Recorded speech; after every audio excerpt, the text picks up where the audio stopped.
हे कृष्ण करुणा सिंधो दीनबंधो जगतपते गोपेश गोपिकाकांत राधा कांत नमस्तुते।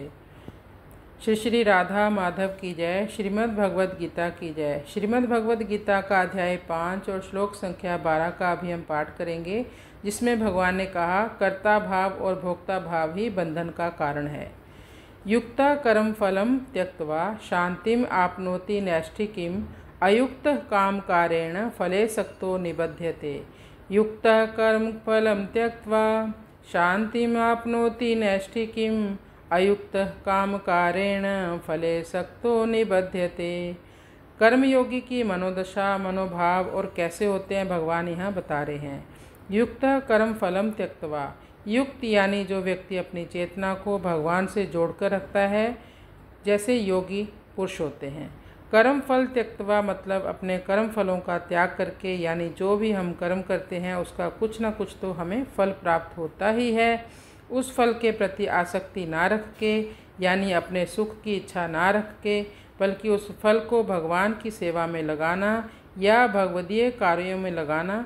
फलम त्यक्त्वा का मतलब यह नहीं है कि हमने 1 महीना कोई व्यापार किया या कोई और काम किया और जो उसका फल मिला उसे हमने त्याग दिया। नहीं, केवल उसके प्रति आप अनासक्त हो जाओ, क्योंकि ये सोचो कि ये सब भगवान का दिया हुआ ही है। उस फल में से कुछ अंश अपने भरण पोषण के लिए भी रखना चाहिए और उसका कुछ अंश भगवत सेवा में लगा देना चाहिए। जब तक व्यक्ति अपने कार्यों के फल से आसक्त रहता है तब तक वह बंधा रहता है, तब तक वो दुखी रहता है। आगे भगवान कहते हैं शांतिम आपनोति नैष्ठिकीम, वह नैष्ठिक शांति को प्राप्त करता है। नैष्ठिक शांति क्या होती है? एक तो सामान्य शांति का अनुभव तो सभी लोग करते हैं, जैसे किसी के मन में कोई कामना है, वो कामना पूर्ण हो गई, शांति मिल गई। पर यहाँ जिस शांति की बात हो रही है वो नैष्ठिक शांति है, यानी परम शांति या अचल शांति भी आप कह सकते हो। पर ये अचल शांति उसे मिलेगी कैसे? वो उन्हीं को मिलेगी जो अपने कर्म फलों से आसक्त नहीं होते। मैं कुछ करने वाला नहीं हूँ, मैं मतलब जिसमें कोई कर्ता भाव ना हो। नैवम किंचित करोमिति, ये सब प्रकृति के द्वारा अपने आप हो रहा है। भगवान बहुत सामर्थ्यवान है, सब कुछ उन्हीं का दिया हुआ ही है, हम तो निमित्त मात्र हैं। अयुक्त काम कारेण फले सक्तो निबध्यते, एक तो युक्त है भगवान से और फलों से अनासक्त हैं, वो परम शांति को प्राप्त करते हैं। ये इस श्लोक की पहली लाइन थी। अब दूसरी लाइन हम पढ़ लेते हैं।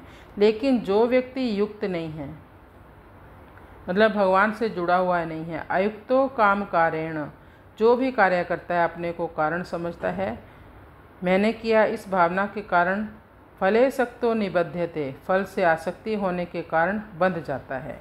तो जैसे कोई मेंढक हो, वो ये समझे कि मैं बैल की आकृति ले लूँ, ये कभी संभव नहीं हो सकता। लेकिन अहंकार विमूढ़ आत्मा अपने को किसी भी कार्य को करते हुए अपने को कर्ता मान लेता है, क्योंकि उसमें अहंकार होता है। इसलिए वह इस संसार में नाना प्रकार के क्लेश सहता रहता है। सुखी होने के लिए उसे ये भ्रांति मिटानी होगी कि मैं करता हूँ। कर्ता कौन है? प्रकृति है। प्रकृति के पीछे भगवान है। भगवान की ऐसी एक योजना है जिसके बारे में हमने पिछले श्लोक में भी जाना था कि शरीर एक यंत्र के समान है और हम उस यंत्र के भीतर में रहने वाले हैं। सब कुछ भगवान ही कर रहे हैं, हम तो निमित्त मात्र हैं। बस जो भी हम कर्म करें वो भगवान को अर्पित करते चलें। सुबह ही प्रार्थना कर दें उठकर, प्रभु जो भी आप आज हमसे काम करवाओगे वो आपके चरणों में समर्पित होगा, तो आप बंधन में नहीं पड़ोगे। इस भौतिक जीवन में सभी तरह के कर्म करते हुए भी भगवान से जुड़े रहेंगे। तो कृष्णाय वासुदेवाय हरे परमात्मने प्रणतक्लेशनाशाय गोविंदाय नमो नमः। हरे कृष्ण कृष्ण कृष्ण हरे हरे, हरे राम राम राम हरे हरे।